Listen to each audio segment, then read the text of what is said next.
ministro de Portos e Aeroportos, Silvio Costa Filho. Um prazer ter o senhor com a gente aqui na Voz do Brasil.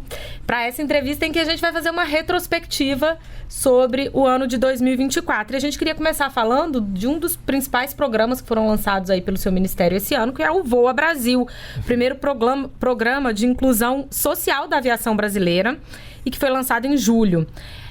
O programa beneficia especialmente aposentados com passagens aéreas mais baratas, não é isso, ministro? Quais são os principais destinos que vêm sendo escolhidos até agora e como é que está o andamento do programa?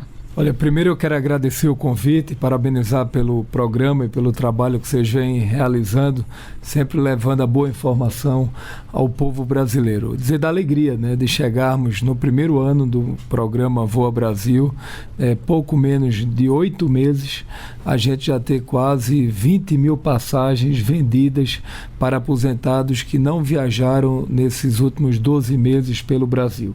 É a primeira vez que se tem um programa social de inclusão, né, sobretudo para os idosos no país.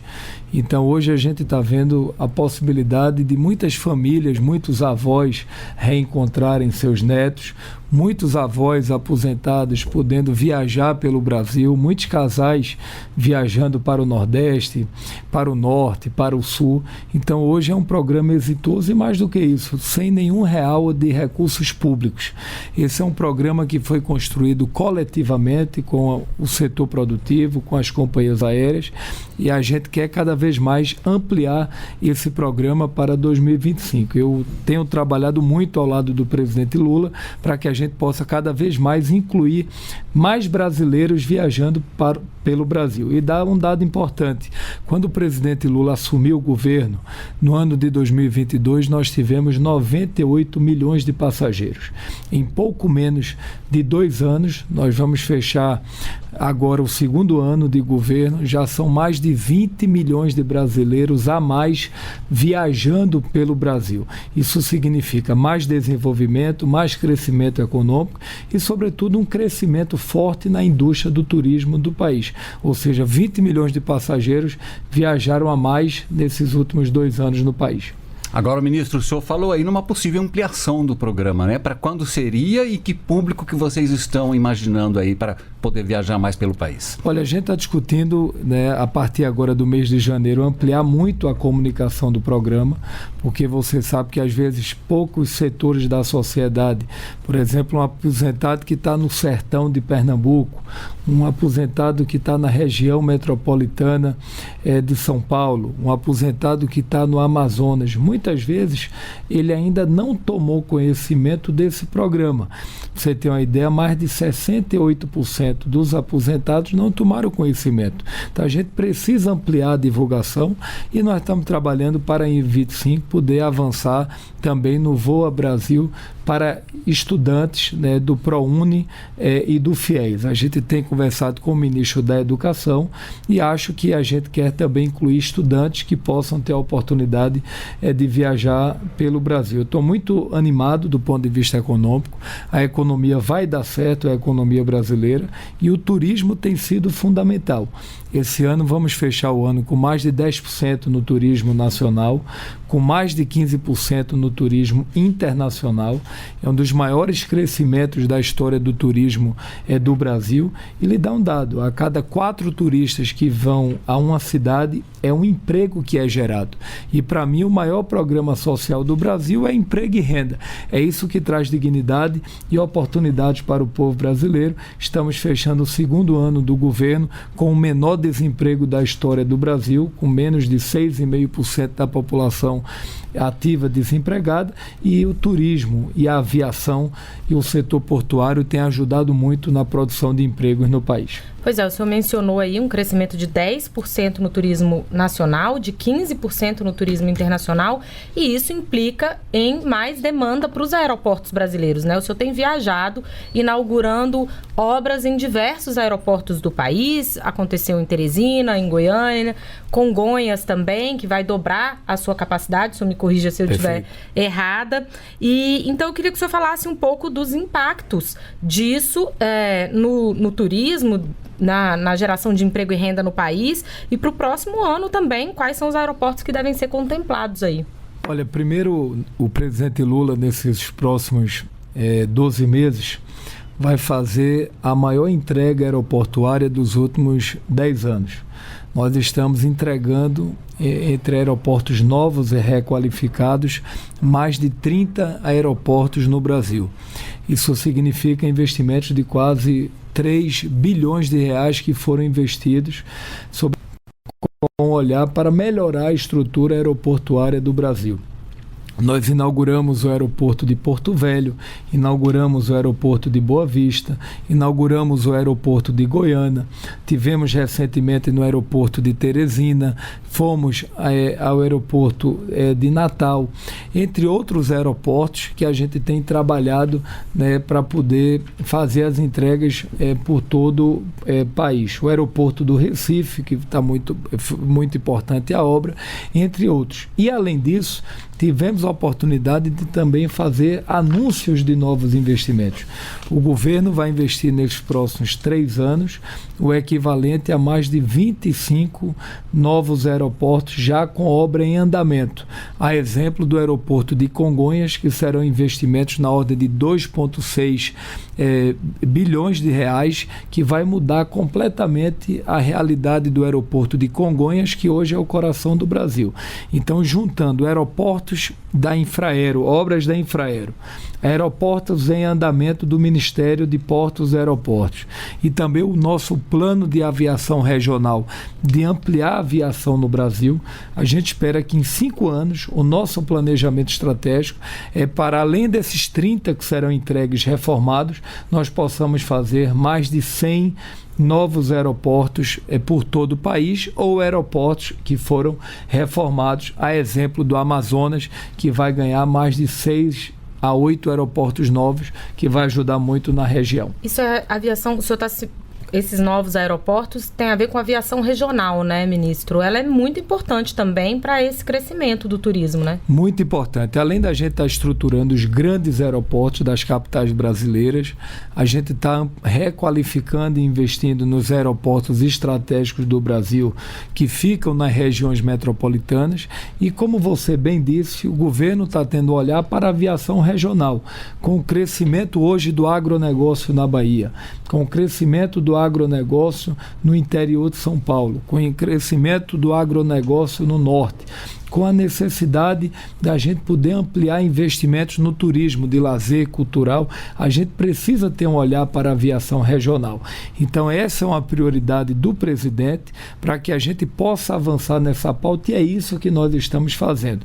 Pela primeira vez, nós temos um programa de aviação regional que foi construído ao lado da Casa Civil, do Tribunal de Contas da União, e será, sem dúvida alguma, o maior programa de investimentos da história do Brasil. Agora, ministro, vamos falar um pouquinho de portos, né? Neste mês aí foi lançada a concessão do primeiro canal de acesso público do Brasil, lá em Paranaguá. Como é que vai ficar a capacidade desse porto de Paranaguá com a concessão e do canal e também das obras? Olha, muito boa pergunta. A gente está trabalhando muito para fortalecer os portos do Brasil.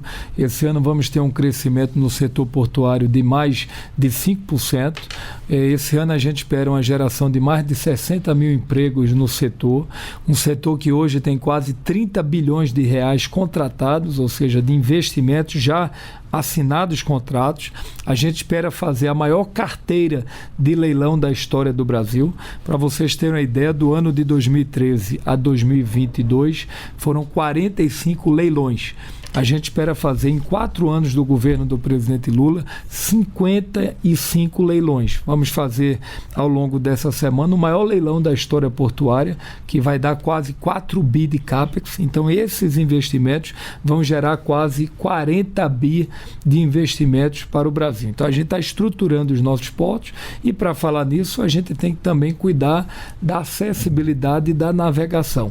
Por isso que a gente está lançando de maneira pioneira a primeira concessão de canal, que será no Paranaguá, para que, independente do governo, para que, independente do ministro, para que, independente do presidente do porto ou do governador, a gente possa ter essa concessão do canal, a dragagem pronta, feita, para poder receber navios para os próximos 25 anos. Isso é importante, né, ministro? Porque o Brasil abriu vários mercados internacionais esse ano, especialmente no agronegócio, mas abriu mercados de maneira geral para a venda de seus produtos e a gente vai precisar dos portos. Sem dúvida. Então, a gente está estruturando, fazendo a dragagem, essas manutenções, e a ideia é fazer a concessão do canal do Paranaguá, a concessão do canal do Porto de Itajaí e depois a concessão do canal do Porto de Santos. Então é uma prioridade nossa. E além disso, nós estamos fazendo mais de 2 bilhões de investimentos esse ano nos nossos portos públicos,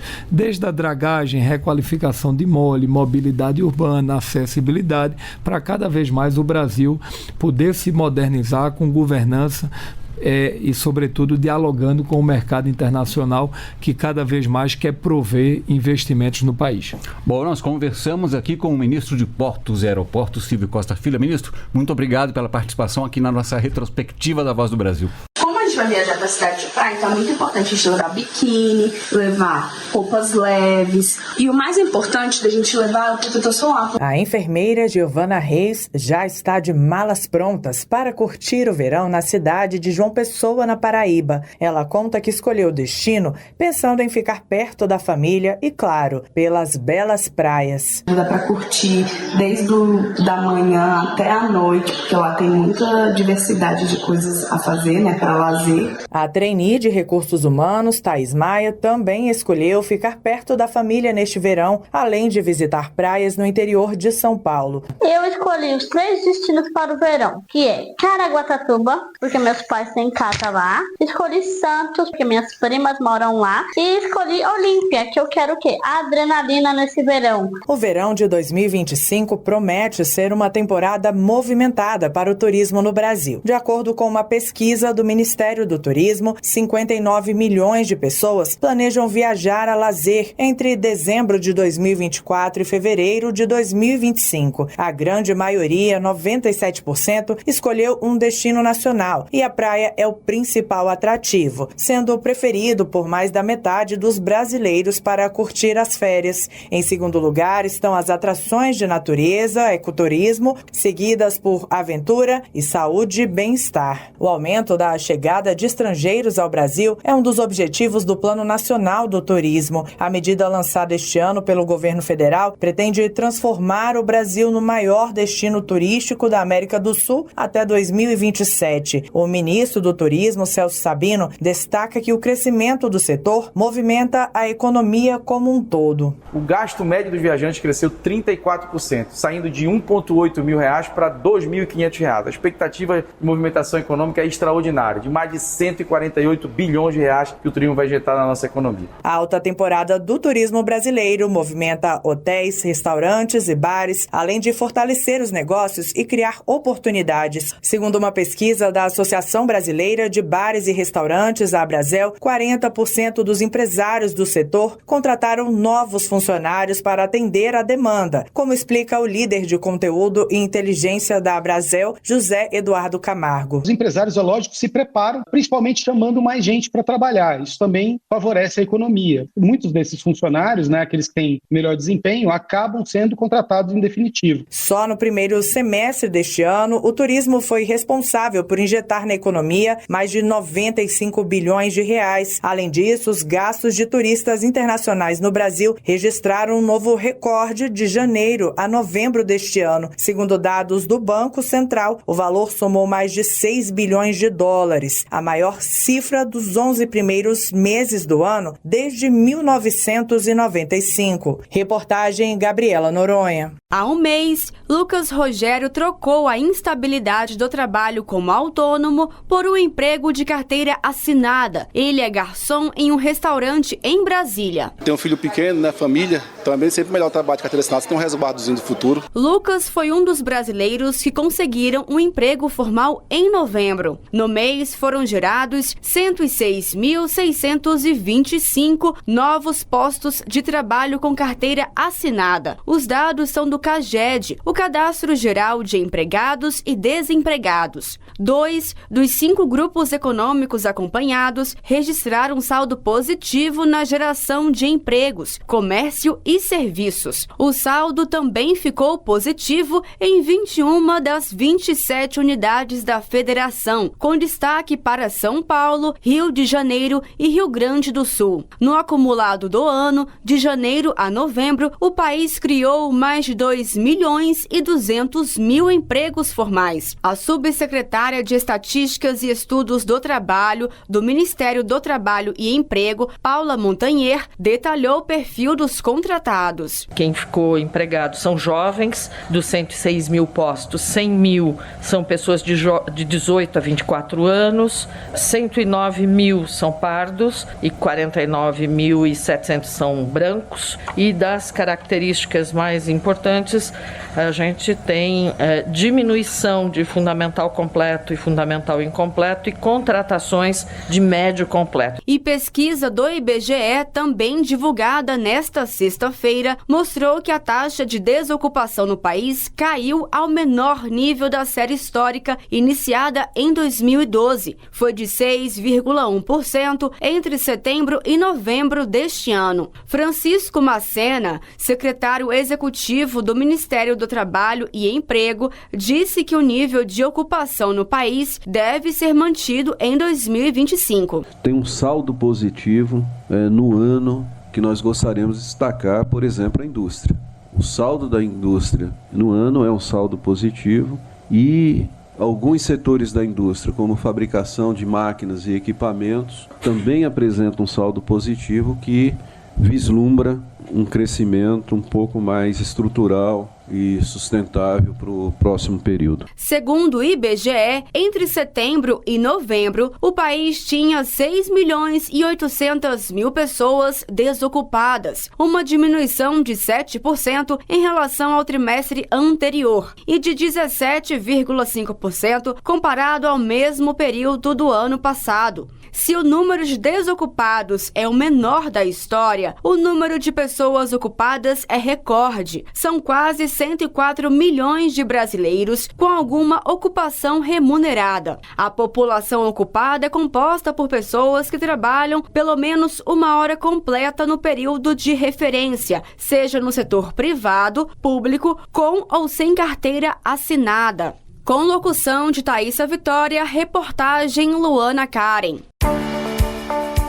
2024 fica marcado como um ano de fortalecimento das políticas públicas voltadas à alimentação e nutrição, garantindo o direito humano à alimentação adequada, especialmente àqueles que mais precisam. Um dos destaques é o Programa de Aquisição de Alimentos, que contou com um investimento de R$800 milhões do Ministério do Desenvolvimento e Assistência Social, Família e Combate à Fome este ano. O PAA, pela modalidade de compra com doação simultânea, adquiriu 139 mil toneladas de alimentos de 78.689 agricultores e agricultoras familiares. Estes alimentos foram doados para mais de 12 mil entidades que atendem pessoas em situação de vulnerabilidade. Também em 2024, o PAA passou a comprar alimentos provenientes de comunidades indígenas e quilombolas, e os alimentos adquiridos podem ser doados nos próprios territórios. A secretária nacional de Segurança Alimentar e Nutricional do MDS, Lilian Raal,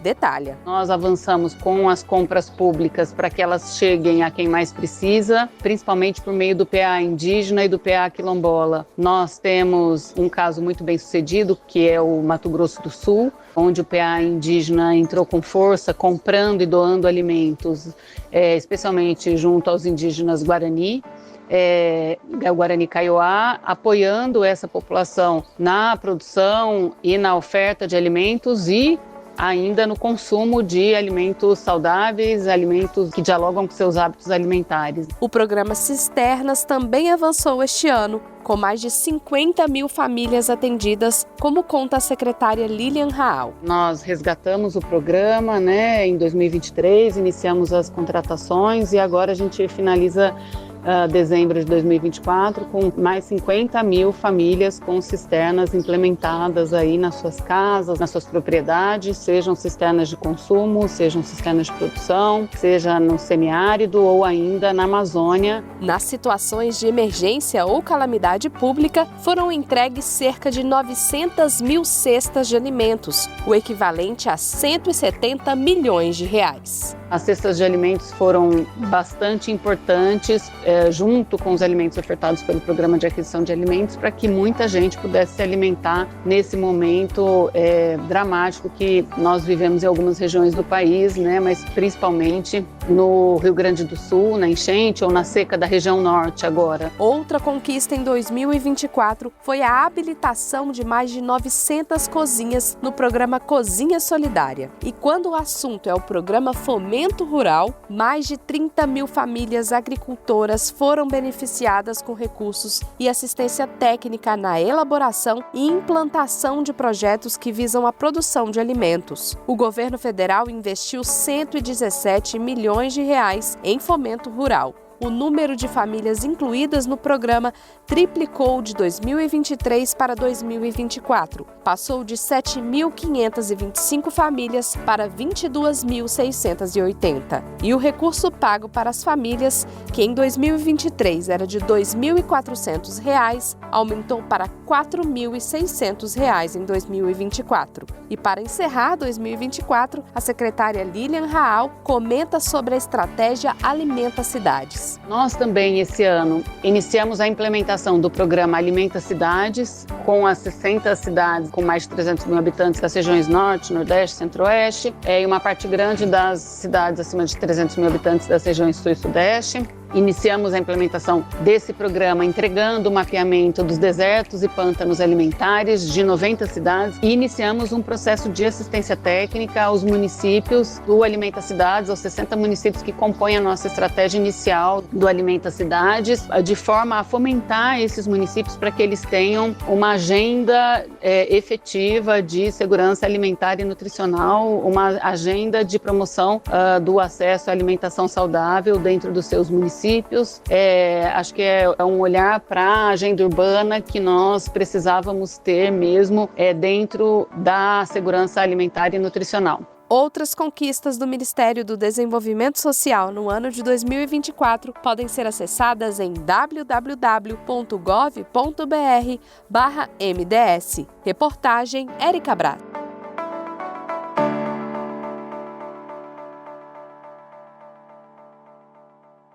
Aproximadamente 650 mil jovens foram inseridos no mercado de trabalho por meio do Programa de Aprendizagem Profissional.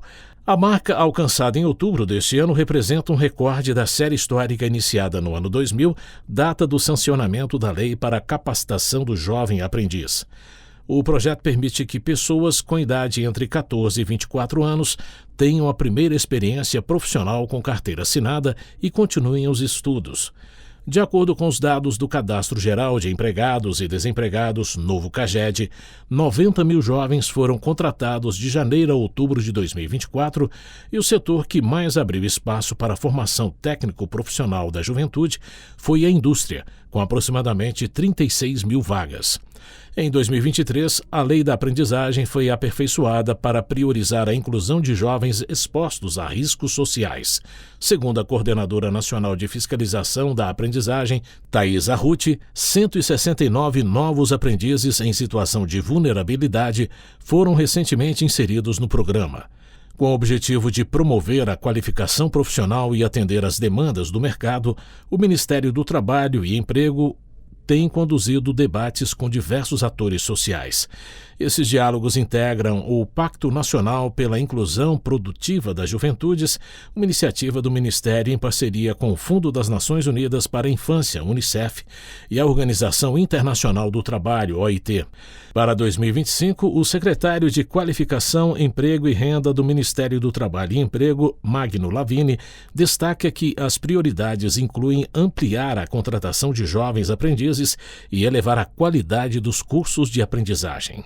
Da agência Rádio Gov em Brasília, José Carlos Andrade. O Ministério do Esporte adotou em 2024 decisões para minimizar os efeitos sociais de tragédias climáticas. Atingido por enchentes, o Rio Grande do Sul recebeu 26 milhões de reais com base em decisão do presidente Luiz Inácio Lula da Silva. O montante seria destinado a projetos e ações do esporte, mas com o aval do Executivo tomou outro caminho para atender as áreas do estado atingidas por temporais que deixaram dezenas de mortos e milhares de desabrigados. Como parte das ações para a reconstrução das cidades, a Comissão Técnica da Lei de Incentivo ao Esporte aprovou a captação de recursos para projetos esportivos na ordem de 37 milhões de reais. Além disso, o ministro do Esporte, André Fufuca, solicitou ao ministro do Desenvolvimento e Assistência Social, Família e Combate à Fome, Wellington Dias, a liberação de 5.000 cestas básicas que foram entregues aos atletas gaúchos de todas as modalidades esportivas e paradesportivas. Outra ação governamental no âmbito social é o projeto Remar para o Futuro, que recebeu 660 mil reais com o objetivo de garantir a retomada da prática do remo impactada pelo acidente que vitimou 7 jovens no Paraná. As cifras foram destinadas para a aquisição de equipamentos que vão ser utilizados pelos atletas em competições. Da agência Rádio Gov em Brasília, José Carlos Andrade. O Brasil alcançou a menor taxa de desemprego da história da Pesquisa Nacional por Amostra de Domicílios Contínua, a chamada PNAD contínua, com 6,1% no trimestre encerrado em novembro de 2024. Esse índice representa 6,8 milhões de pessoas em busca de emprego, o menor número desde dezembro de 2014. No trimestre, a população ocupada atingiu 103,9 milhões de trabalhadores, novo recorde para o mercado de trabalho nacional. De acordo com o Instituto Brasileiro de Geografia e Estatística, o IBGE, a massa de rendimento real habitual também bateu recorde, 332,7 bilhões, alta de 2,1% no trimestre e de 7,2% no ano, refletindo a maior geração de renda em atividades como comércio e transporte. Além disso, em comparação a 2023, 1.400.000 pessoas saíram da desocupação, o que, na avaliação do IBGE, consolida a recuperação do mercado de trabalho após os desafios enfrentados durante a pandemia. Da agência Rádio Gov em Brasília, Lucília Araújo.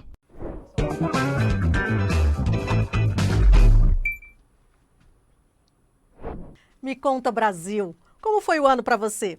2024 está se despedindo, mas antes que 2025 chegue, vale a pena a gente olhar para o que passou, lembrar o que o governo federal fez por você neste ano. Nós acompanhamos tudo aqui pelo Me Conta Brasil. A cada semana estivemos juntos para contar sobre as políticas públicas que transformaram a sua vida em uma vida melhor. Fechamos o ano com o episódio 40.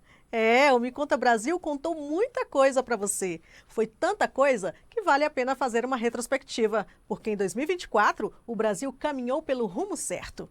Conta pra gente qual o programa do governo federal que fez a sua vida melhorar. Me conta, Brasil! Dei a entrada no Bolsa Família, achando que nunca ia ser contemplada, né? E graças a Deus, né, fui contemplada e, mudou minha vida, mudou a vida do meu filho. Eu tive uma experiência muito legal, muito bacana quanto a Desenrola. É um programa que o governo vem oferecendo para pessoas como na minha situação estava, que era de negativado, tá? Hoje eu sempre fui motorista, né, e hoje estou sendo motorista de aplicativo. Através do Desenrola eu consegui sanar as dívidas que eu tinha e consegui também voltar ao mercado de financiamento. Sou um dos contemplados do Minha Casa Minha Vida aqui na Paraíba. Em Patos da Paraíba eu tenho 32 anos, gente. E é uma experiência maravilhosa. E só mostrando para vocês entenderem. Esse foi o apartamento que eu ganhei, no Minha Casa Minha Vida. Então acredite no seu sonho, tá? O sonho é real, o sonho é verdadeiro e você também pode conseguir seu apartamento ou a sua casa aí na sua cidade, no programa Minha Casa Minha Vida do Governo Federal. Fui acompanhada na minha gestação na UBS 5 do Riacho Fundo 2. E quero dizer que sou muito grata a toda a equipe que cuidou de mim, fui muito bem assistida na minha gestação, que foi de alto risco. Em especial o Dr. Washington, né, que cuidou de mim com muita excelência durante toda a minha gestação. Ele me orientou, exames, me encaminhou. Então, assim, foi muito importante, né, na fase mais importante da minha vida. E hoje estamos aqui, né, filho? E queremos agradecer, né? Queremos agradecer ao Dr. Osh, toda a equipe da saúde, por todo o cuidado e carinho. Hoje estou aqui com meu filho, com 5 meses, saudável, né? E vamos agradecer por vocês terem feito parte da nossa vida. Tchau! Tchau! Olha aí que legal, Keila, né? A fila no seu consultório vai aumentar agora. Você aprontou, né? Foi atrás de um paciente. Aqui a gente tem história. Haja emoção. Eu me emocionei muito nesses episódios, viu, gente? Eu sou Keila Santana e eu queria agradecer a você pela companhia em praticamente todo esse ano. Um agradecimento meu, da nossa equipe e dos nossos convidados que vieram aqui nesse estúdio para explicar direitinho para você como os programas do governo federal funcionam e chegam até você. O desenvolvimento social bateu um papo com a educação, a cultura conversou com as cidades, o esporte com as mulheres. Em 2024, os brasileiros tiveram o prato mais cheio, mais gente trabalhando, mais chance de desenrolar as dívidas, mais moradia para todo mundo. Eu tenho certeza que quem está me ouvindo aqui agora, que é beneficiário do Bolsa Família, está fazendo essa reflexão mesmo, né, do papel transformador desse programa de transferência de renda, dessa política pública na vida das pessoas. O programa Bolsa Família, ao a gente poder comemorar 20 anos do programa Bolsa Família no ano passado, isso demonstra a força que o programa tem no sentido de tirar a população da miséria, do ciclo de pobreza e poder dar oportunidade. O Brasil Sem Fome ele visa colocar dinheiro no bolso, né, para que as pessoas tenham renda para comprar comida e comida no prato. Deixa eu adivinhar aí, o carro-chefe disso daí é Bolsa Família, né? Matou a charada. O ano de 2024 está com boas perspectivas. Talvez a maior novidade seja que a indústria, nesses primeiros 5 meses, gerou 209 mil novos postos de trabalho. E isso é uma novidade, porque foi 60% a mais do que ela tinha gerado no ano passado. O Desenrola é uma grande mesa de renegociação organizada pelo governo federal. Então, para colocar de um lado as pessoas que têm alguma conta para pagar, que têm uma dívida, que não conseguiram pagar essas contas. Do outro lado, as empresas que têm um valor a receber. Minha Casa Minha Vida tem duas grandes linhas.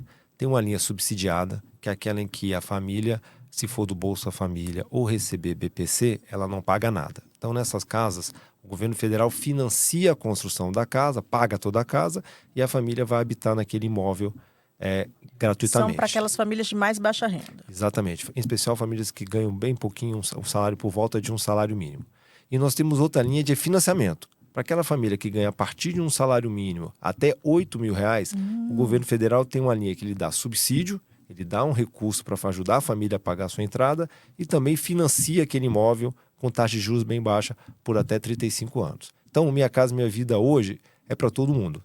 Gente, nesses episódios eu aprendi muita informação sobre o Minha Casa Minha Vida, sobre o cadastro único, sobre quem tem direito a esses programas sociais. Mas o governo federal também cuidou mais da sua saúde. Isso é bom para todo mundo. Você sabia que o programa Mais Médicos levou saúde até os cantos mais distantes do Brasil? Tem também a farmácia popular, o SUS Digital. A gente sabe o quanto o Sistema Único de Saúde tem que garantir o atendimento e o acompanhamento das pessoas, como ele é fundamental para a vida das famílias e das comunidades. Então, em 2013, foi feito um diagnóstico importante de uma série de municípios que não tinham a garantia de ter esse profissional nem de segunda a sexta-feira. Então, essa resposta para a população de que hoje não tem o médico aqui no posto de saúde era muito comum. E o programa veio para modificar essa realidade e conseguiu resultados bem importantes nesse período. E o programa Farmácia Popular ele traz para a população o acesso, a grande maioria, gratuito para a população e super simples, Keila. Assim, basta a pessoa levar o seu documento, que tem que ter foto, identidade, a receita médica, ela retira o medicamento. Em março desse ano, nós lançamos o programa SUS Digital. E o meu SUS Digital faz parte desse programa. Ele é o aplicativo do cidadão, como se fosse a porta de entrada digital para o Sistema Único de Saúde. Hoje a gente vai poder ter essa facilidade de ser assistido com um profissional que está lá em São Paulo, que está lá no Rio de Janeiro, né, com uma especialidade, né, que a gente não tem aqui no território. A sensação é como se você estivesse falando com um médico presencial, entendeu? Na sua frente ali. Hoje o médico perguntou qual era a dificuldade dele, o que ele sentia, o que ele queria. Bom, minha filha hoje ela tem 15 anos, é uma criança autista, não verbal, e minha filha só teve a primeira consulta aos 10 anos de idade. De lá para cá ela ficou um período sem consulta, sem tomar remédio, sem acompanhamento na escola, muito sacrifício para marcar, muito sacrifício para a gente ir daqui para lá. Eu tô, se sabe, radiante de alegria, sabe? Poder assim, não dá nem para explicar assim, um atendimento desse dentro da nossa comunidade. Ai, gente, quando fala em saúde e com tecnologia ainda, facilitando esse acesso a essas regiões distantes do nosso país, e saúde sempre traz muitas histórias boas, né? Nesses episódios vocês vão conferir lá, chorei muito, não aguento. E na educação? Quantos avanços tivemos? O jovem agora pode fazer o seu pé de meia e permanecer no ensino médio. E não foi só isso, tem muito mais. O governo federal tem um compromisso com a alfabetização de crianças, jovens e adultos.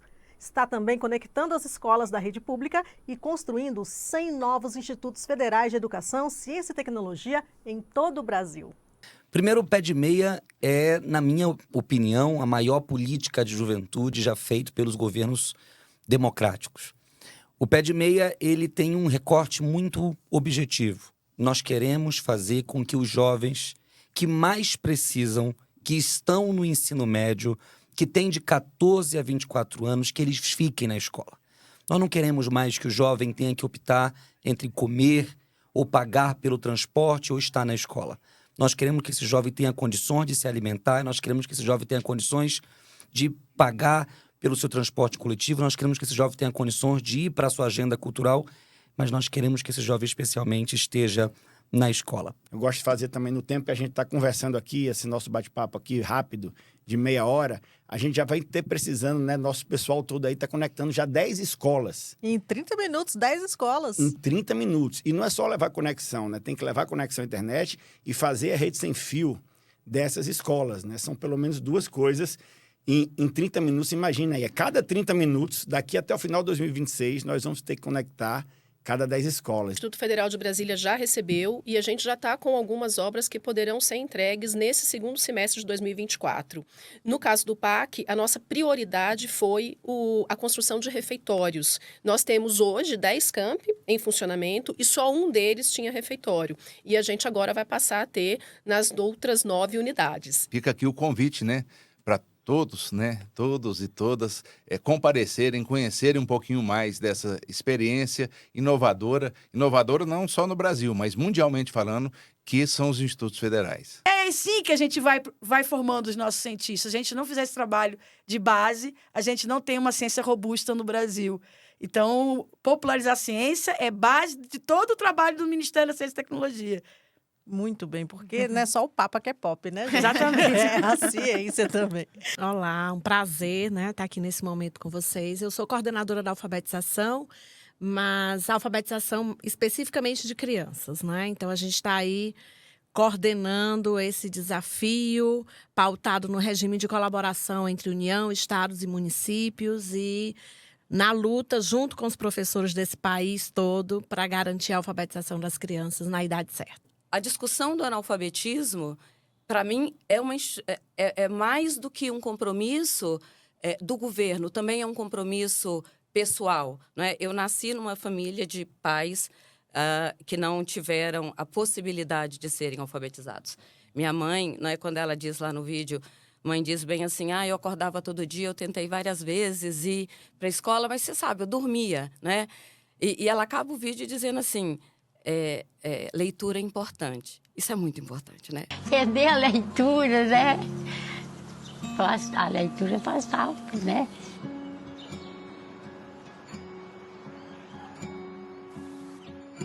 Pacto Nacional pela Superação do Analfabetismo e Qualificação da Educação de Jovens e Adultos, lendo o mundo e escrevendo a própria história. Ministério da Educação, Governo Federal, somos um só povo. Nossa, foram verdadeiras aulas aqui no Me Conta Brasil. Todos os episódios sobre educação me emocionaram demais, que é você ver a vida das pessoas sendo realmente transformada pela educação. Como foi bom, viu? Muitas vezes foi divertido, muitas vezes emocionante. Gravar esses episódios aqui ao longo desse ano foi tudo isso e muito mais, porque em 2024 os brasileiros e as brasileiras foram incentivados a ter o seu próprio negócio. E quem já tem uma pequena, micro ou média empresa também recebeu muito apoio do governo federal, a começar pelo programa Acredita. Uma das preocupações do governo federal, do Ministério da Fazenda, do Ministério do Empreendedorismo, foi exatamente dar condição para que esses pequenos empreendedores, os pequenos empreendedores, pudessem ter acesso a crédito. É uma novidade muito grande agora do Ministério do Empreendedorismo. A política pública Elas Empreendem acabou de ser lançada, agora no dia 13 de agosto. E ela é uma política pública, que é uma política pública de gênero, porque a gente vem para olhar para as mulheres, mas eu falo que é uma política pública, além de gênero, é uma política pública de desenvolvimento econômico e social do Brasil. Como você falou, né? A gente tem no Brasil 10 milhões de empreendedoras e 49% das mulheres empreendedoras são chefes de família. Então, é uma política pública em que a gente coloca a mulher no centro e coloca vários órgãos olhando as necessidades dessas mulheres, os desafios, que oportunidades que a gente tem que trazer para essas mulheres, né? B+P, como a gente chama ele carinhosamente, né? A sigla Brasil Mais Produtivo, ele é um esforço conjunto. A gente está aqui com a BDI, que é um dos nossos grandes parceiros, né? O Capelli, comandante da BDI, mas temos também o Senai, o Sebrae, o BNDES, a FINEP, a Embrapi, para mostrar a dimensão do programa, né? Então, são 2 bilhões de reais que estão sendo investidos para ganho de competitividade e produtividade nas MPEs, né? As micro, pequenas e médias empresas do país. Por que o programa é tão importante? Porque as grandes empresas, elas conseguem contratar consultorias, consultores, têm ferramentas. Agora, o pequeno, o médio, o micro, ele tem mais dificuldade. Fica difícil. Custa caro, né? Custa caro. Ele tem muito mais dificuldade. Então, esse aporte de recursos está viabilizando que essas pequenas, médias, micro empresas pequenas consigam ter esse apoio. Isso é muito importante. O Brasil Mais Produtivo trouxe uma grande transformação na Natuped, pois ele desenvolveu uma metodologia nova na parte de finalização, onde que nos causava um grande transtorno. Isso hoje acarreta uma grande vitória, né? Somos muito gratos por todos que passaram por aqui desse programa. Nós que somos pequenos empresários precisamos muito desse tipo de ajuda, né? Porque a gente é meio olhos vendados e isso é muito bom. Abriu muito a nossa visão e hoje a gente já estamos com um projeto de exportação. Foi isso, o governo federal ajudou muito as empresas pequenas, as empresas micro e as médias empresas e principalmente as mulheres, com a mão na massa e empreendendo e fazendo a economia do nosso país girar. Em maio deste ano, a atenção toda do Brasil se voltou para o Rio Grande do Sul por conta das enchentes que afetaram e destruíram boa parte do estado. Os brasileiros fizeram uma corrente de solidariedade para ajudar os gaúchos e o governo federal agiu rápido com as medidas emergenciais para reconstruir o estado. O Brasil se uniu pelo Rio Grande do Sul. E o Me Conta Brasil fez um especial para contar tudo o que foi feito para os que ficaram desabrigados, para os municípios, para os pequenos empresários que perderam tudo. Eu não sabia que o ser humano poderia ajudar tantos outros assim, um aos outros, sabe? Tu vive no teu mundo individual. Quando tu te bota no meio de tanta gente que é uma conversa, é um abrigo, vem cá que eu te ajudo, é muito bom. Há um grande esforço do governo federal em permitir, em facilitar com que os recursos e os insumos cheguem nesse primeiro momento, para uma ajuda, né, emergencial aos municípios, e também que aqueles recursos que eles necessitem para a reconstrução também já cheguem de uma forma rápida, né, e facilitada. É um grande esforço, né, de todos, como você disse aí, são muitos servidores envolvidos. A Defesa Civil na linha de frente, né? Exatamente, a Defesa Civil Nacional, tanto aqui, né, os servidores aqui em Brasília, mas nós também temos uma equipe que vai a campo, que é o Grupo de Apoio a Desastres. Eles ajudam os municípios a fazerem a gestão desse desastre, né, e a acessar todos os recursos que eles tenham necessidade, apoio logístico, e as outras ações.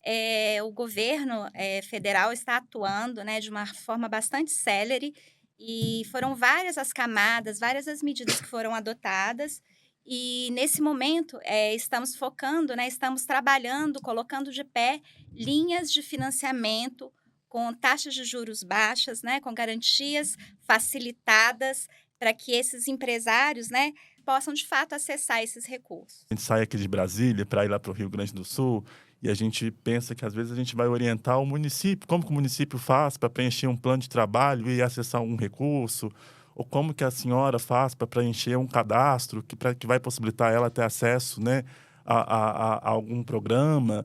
E o que a gente precisa naquele momento, né, tanto a gente quanto eles, é de um abraço. Então, assim, acho que esse cenário todo ele veio para humanizar as relações. A rede de solidariedade que se criou é absurda, assim, absurda em termos de ajuda, de humanidade. Todo mundo está muito mobilizado e eu fico emocionada porque eu acho que o mundo tem um pouquinho de jeito. Eu acho que vai dar certo. É isso, Denise, vai dar certo, sim, viu? Gente, olha eu chorando de novo, né? Se você perdeu esses episódios do especial Reconstrução do Rio Grande do Sul, vá lá, veja que vale a pena, tem muita história de reconstrução, muita história de retomada de vida das pessoas e que esse espírito de união, de solidariedade permaneça agora em 2025 entre o nosso povo, viu, gente? E também que permaneça também a amizade, a paz e o respeito, que fazem parte do espírito olímpico. Se você não se lembra, sim, esse ano a gente teve Olimpíadas e nós fizemos uma torcida organizada aqui também no Me Conta Brasil. E que orgulho foi ver os nossos atletas brilhando lá fora. O Bolsa Atleta mostrou que investir no esporte é investir no Brasil. Na verdade, o Bolsa Atleta completa agora 20 anos, né? Isso é um marco para a gente quer fazer até uma grande festa sobre esse tema, porque o Bolsa Atleta, para se ter uma ideia, ele é para o atleta o que o Bolsa Família é para um cidadão brasileiro hoje. Então, ele tem um papel muito importante na formação, no apoio, no amparo do atleta profissional, porque ele traz desde a base, com a categoria estudantil, e vai até ao pódio, aqueles atletas realmente que ali recebem aquela medalha e são o topo da cadeia do esporte. Se para os olímpicos a bolsa é muito importante, para os paralímpicos ela é muito mais importante. Por quê? Porque o esporte paralímpico, infelizmente, no Brasil ainda tem pouca visibilidade. Então, as oportunidades de patrocínio são poucas também. Então, esse auxílio ele é essencial para que o atleta paralímpico ele se mantenha sempre em competições, se mantenha treinando, se mantenha com uma equipe multifuncional por trás que vai mantê-lo ali competitivo para poder brilhar nas competições que o Brasil vem fazendo aí nas últimas décadas, eu diria. A Carla que pode falar bem disso, né? Que ela também é uma atleta com Bolsa Atleta, né, Carlinha? Sim, olha, eu também sou da galera do Diogo, viu? Eu também comecei a receber a Bolsa Atleta no primeiro ano da Bolsa. E aí ela foi evoluindo conforme eu fui evoluindo no esporte também. Então, comecei ali a receber nacional, que é quando você ganha, fica entre os 3 primeiros no campeonato mais importante nacional da modalidade. Depois eu fui para a Bolsa Internacional. Hoje eu sou Bolsa Pódio. E esse programa é maravilhoso, porque ele beneficia diretamente o atleta, não tem intermediário.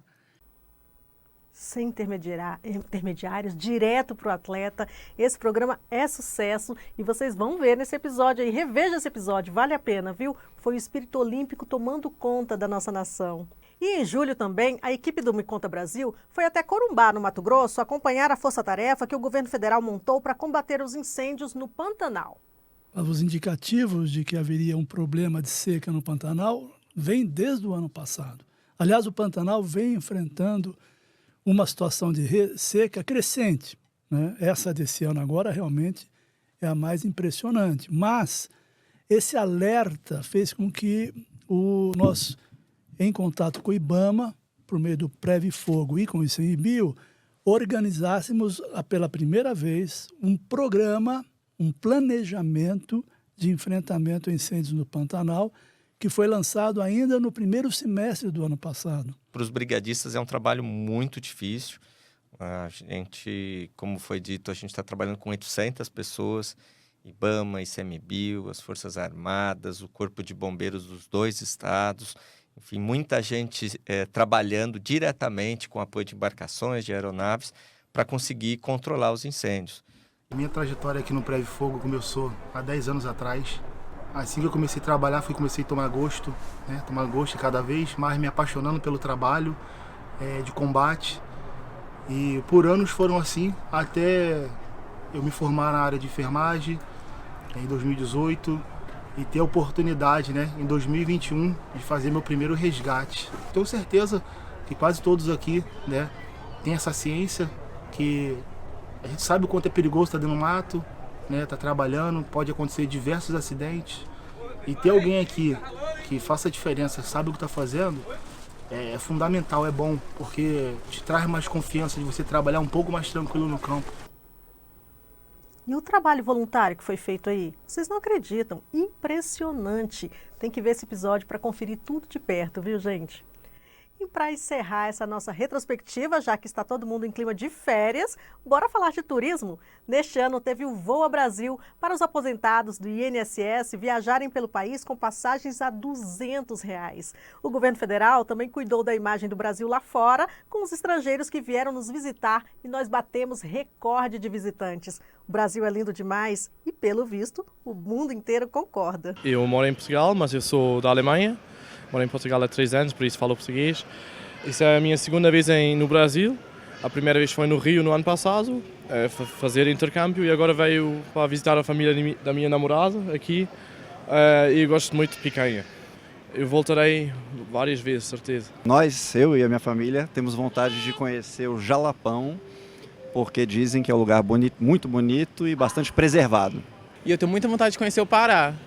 Eu acho que, assim, o Pará tem uma coisa meio parecida com a Bahia, que é efervescência cultural, então é uma coisa que eu adoro, é um lugar muito colorido também, muita arte, a música também eu gosto bastante, adoro música paraense, então eu tenho muita vontade de conhecer Belém, adjacências. Sol e praia, né, o Brasil, ele naturalmente, ele é muito favorável para esse tipo de turismo, tem mais de 8.500 quilômetros de costa brasileira, e sem contar, nós temos praias de rio, no norte do Brasil, né, na Amazônia. Então, é ainda o destino, né, o sol e praia, mas a gente também tem muita facilidade e fomos eleitos pela Forbes o melhor destino turístico para ecoturismo. Não existe história do Brasil sem a história africana. Você trazer isso para o turismo é você, inclusive, fazer com que os quilombos possam viver do turismo. Né? Então, isso está dentro de um projeto de afroturismo. Os quilombos podem ser lugares de visita de um turismo onde eles sobrevivam através do turismo, mantendo todas as suas histórias, toda a sua forma de vida. Então, é muito importante o turismo vir num compromisso com que país você quer viver. Não tem um turismo para o turista, não tem um Brasil para o turista e um outro Brasil para o brasileiro. É um Brasil só.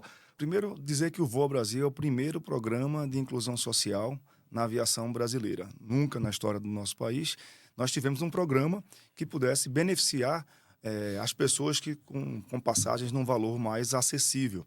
Então, a partir desse programa que foi lançado há cerca de um mês, mais ou menos, um pouco mais de um mês, o governo federal disponibiliza um quantitativo de passagens nessa primeira fase para os aposentados do INSS e não tem restrição de renda. Qualquer aposentado do INSS pode acessar o programa, desde que não tenha viajado nos últimos 12 meses. E vamos voar pelo país, vamos conhecer as belezas do nosso país.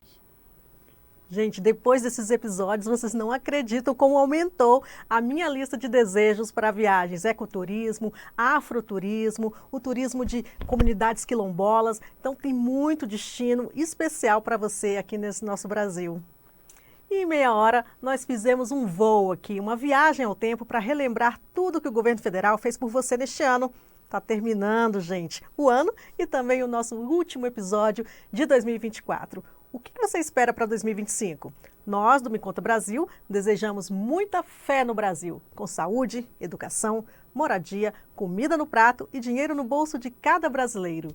O governo federal trabalha para isso, então já marca aí na agenda. Ano que vem a gente volta com ainda mais histórias e políticas públicas que fazem a diferença na sua vida. Toda quinta aqui no canal da Secom no YouTube e na TV, no canal Gov. E a nossa equipe do Me Conta Brasil vem desejar a vocês um feliz ano novo, Brasil! Um feliz ano novo! Me Conta Brasil!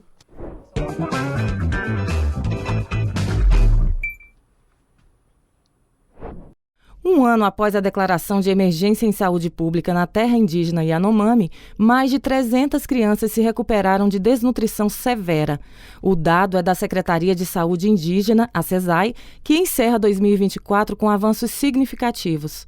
Algumas ações, como a inauguração da primeira unidade de retaguarda hospitalar para povos indígenas em Boa Vista e a reabertura de 100% dos polos base, triplicaram o número de profissionais de saúde, alcançando quase 1.800 atuantes.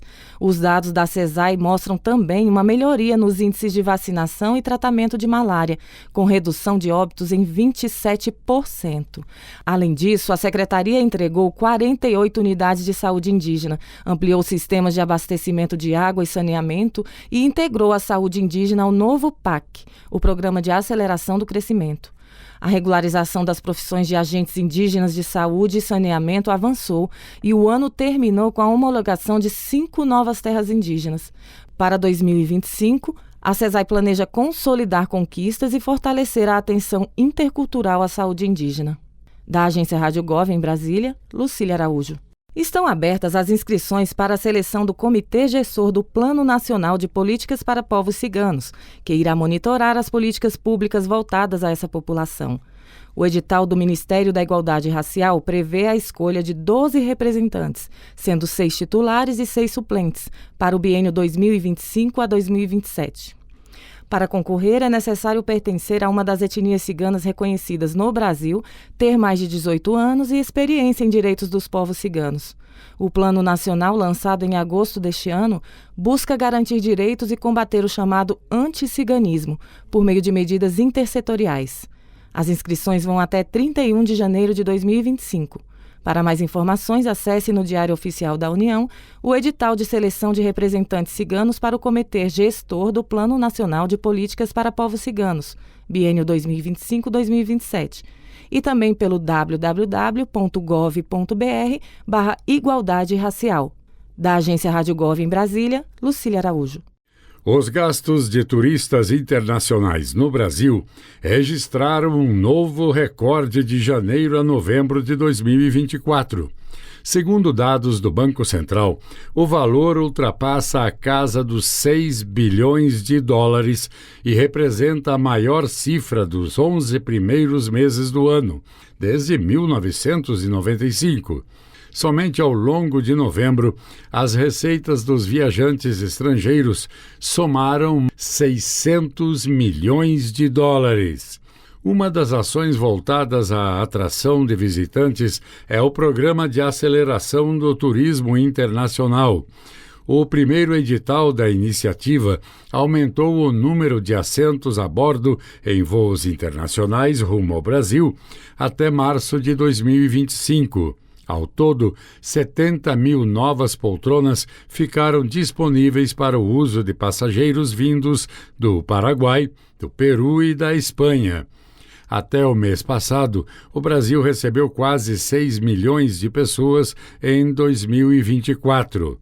O ministro do Turismo, Celso Sabino, enfatiza que os sucessivos recordes evidenciam o trabalho do governo federal para divulgar as paisagens brasileiras do exterior e melhorar a conectividade aérea do país.